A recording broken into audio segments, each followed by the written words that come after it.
Okay, hi guys, welcome to my vlog for the second part of my vlog for my university work. In this part I'm just basically going to go through with you guys my sketchbook. Fun. Okay, so basically where I left you guys is just done my screen printing and done all of the work with my t-shirts. From that I thought it would just be fun to just play around with the t-shirts in a way. I have a few images that I've stuck in of my t-shirt that I've basically just put onto the photocopier and distorted around. Thought they look pretty cool. Here's the first one. It's just a box standard image that this one was literally just me laying the t-shirt onto the photocopier. Okay, then got the second image that I did. I slightly ruffled this one up so it distorts the symbol quite a bit. Even though obviously it's a copy of the image, I still feel like it kind of looks like it's got like a 3D quality to it. Okay, then we got the third image that I chose to do, which I folded it in half, this one. So one of the next images that I've got in my book was just a photocopied version of one of the screen prints that I did. So just zoomed in so you can see all of the detail just a bit better. And then we have a really ruffled up image of the t-shirt. We've got another close-up. So actually I put it in this way just so it looks a bit different. So you get kind of like a angled quality to it. I don't know. I thought it looked better on the side. So those are them images. I've stuck them in purely without putting any work or anything written over the top of them because I like the images themselves. Discussions with people about these images when I've showed them to them, they kind of explain that they feel that there's something else going on, like their eyes can't quite focus on what the actual image is, so they will look at, say, this image here. They can slightly see the building, but they can't work out exactly what it's doing. Well, their eyes can't. They can obviously, but it's really hard to explain this. It's a building. It doesn't bend that way, yet it is. It's being weird. It's being a not a building, but it is a building and stuff. All I can really say about these images is I really like them as like representing the actual images themselves. I feel that they do a good job at it. Then in my book obviously we then move on and I've done like a workshop with lighting and everything. So we've worked with the slow exposures on the cameras to create light drawings, and we then worked with flashlights which then we could position like ourselves in these images as well. So this is like our first attempt at light drawings. That's me, which you can't really tell. Yeah, put the exposure to, I think this was 10 seconds I think we had the exposure on for with that one. We've then done a few images with like ourselves, so me and the group we was in, working with a light that gives off a flash, so we would flash it and then change position and then flash it again and then change position, so we'd kind of get this kind of ghostly image here. We then worked with putting a piece of coloured film in front of the camera thing, so we kind of got all the two-tonal colours, like that one. This was basically one light. I used the light, went like that to begin with, and then halfway through I went quickly put that up and then went back the other way. Then working with two lights, I then created a butterfly with a really fat body.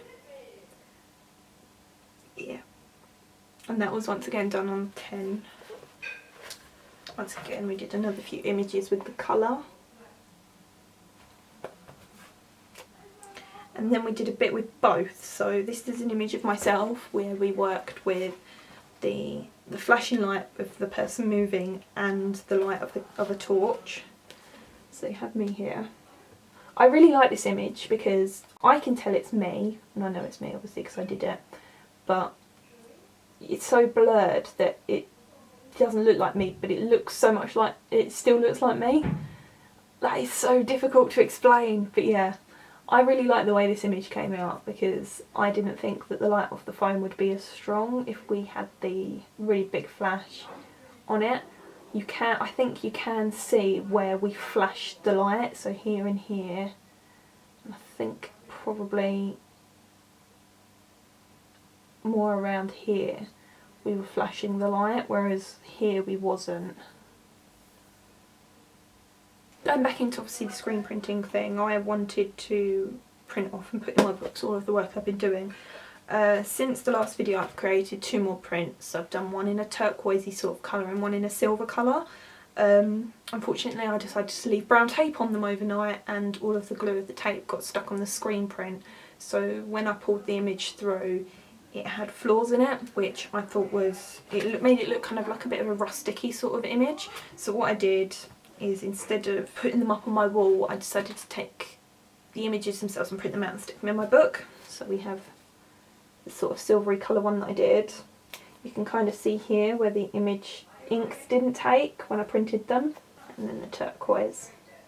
It's not as bad on this one, but you can still slightly see where it didn't take. The turquoise one so far is my favourite colour, but obviously because these weren't on the t-shirts, I couldn't distort them on the printer like I did the time before with the actual t-shirt. So what I did is I got the images and I cut them up and dissected them and put them into their own image, so they look like this.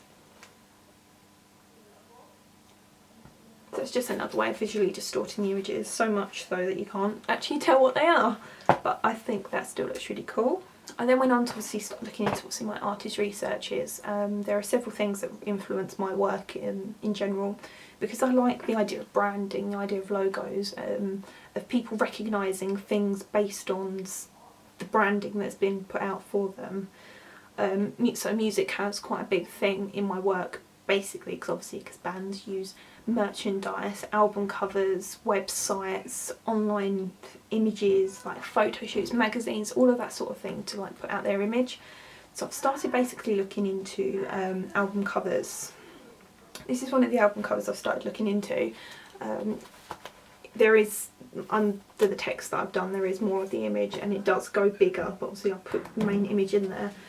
It is basically it's a photograph of an old-fashioned TV being smashed with a sledgehammer, and it's been frozen in time, and then in my opinion it's been photoshopped on, but I can see it being screen printed on easily. Obviously the logo of the band. Other people's work that I've been looking into was artists like Justin Blythe. I like his work purely because he does commissions and works on what the client wants. His range of work ranges from photographs to collage designs to prints to everything basically. One of his pieces of work that I really took a fancy to was one of these images. This is a zoomed in piece that he's done. It is a coloured image, but I printed it in black and white. I like the way that the image, obviously you can still see what the image is because the symbols that have been overlaid onto it are detailed, so you can get the gist of that, which I liked. So what I did is I included some more of his work here. So what I did is I created an image that I like, that I've produced myself in the style. I've created my image in the style of him, which is of my friend, which I took a photograph of, then edited it on Photoshop to include the symbols here. What did I do? I then started looking at like the printing, old-fashioned printing of the stencils and like spraying or stamping something through it. So what I did is I created 2 little stencils out of paper, which I then stamped into my book, which relate back to the symbols that I've been using throughout my piece. There's that one, which is the symbol, going back to this here. So we have the symbol there, and I also did this one. And I did those basically on cartridge paper, and then I got ink pads and dabbed them through. Once again, going back to looking at obviously the album covers, I started looking at album covers that used like more relatable generic symbols that people will be able to point out in everyday lives. I started looking back at other bands that obviously have used symbols in their artwork, and I took Bring Me the Horizons, that's the Spirit album. This isn't the actual album cover, this is the inlay on the inside, which is this one.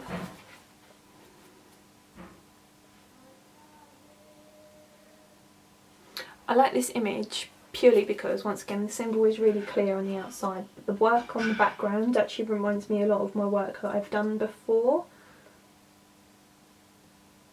So what I did is I started looking up the processes that I've used before about creating individual colours and products. So I've just basically done a few pages on the colour production and everything that I've done for that. And we also had a film workshop, which I stuck part of my film in, which I still need to write about here.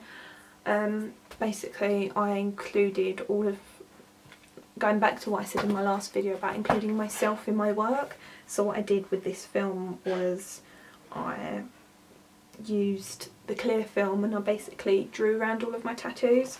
So as you can see on this image here, we have this one still, well, you can't see that. We've got this one here at the top, and then it's got the backwards we're going nowhere sign, which I've got on my knee. I then did some more work into Gustav Metzger's work, his liquid crystals and auto-destructive art. I did quite a few pages on his work, purely because my work started getting a bit weird and unpredictable of how the outcome would turn out with my prints, because I'll show you in my next video the prints that I ended up doing where I just mixed loads of different colours onto the screen. With the auto-destructive art, obviously it was a process of which humans have no control over, which is basically what I've explained here. So by me responding to that in my next piece of work, I made it so I didn't have like artistic control over the actual outcome. And I've got a page of those pieces that I did there, but I'm going to show you them in more detail in my next video. Yeah, and then I went on to work by Marcus Lindbrink. I basically included all of that, and then a piece here. I like his work, he uses resin quite a lot. What drew me to him was his colours that he uses quite often. And then my next page is basically what I'm doing now. I'm explaining in my book here. I've got here from my last vlog and some more vlogs that I've done, because we did a workshop on video editing, so I just wanted to get that in here of how the video editing workshops are making this happen. So I just needed to get that down on there. So yeah, that's basically all I've got in my book. It's not very clear about my path of which I want, what my work is about. So that is now what I'm going to spend the next minute quickly going over what I'm doing, and then we'll see how it goes from there. So, let's get ready for this giant summary. I have recently only become aware of what I want to do now, but it's based around obviously creating an image, creating a brand, creating something that people feel the need that they need to have in order to support or to represent or to show their whatever to something.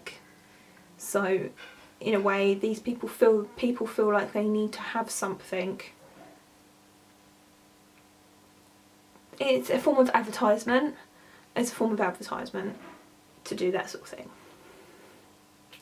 So that is basically what I'm doing. I'm looking into the different ideas of what people have to produce work that people feel like they should have or should need or should want, or in all of that, but still incorporating my own sort of style and still including myself into it. So yeah, I think it still didn't come out how I really wanted it. I'll try again in the next video. I'm gonna film the next one so you can see my actual work that I've done. Right, bye!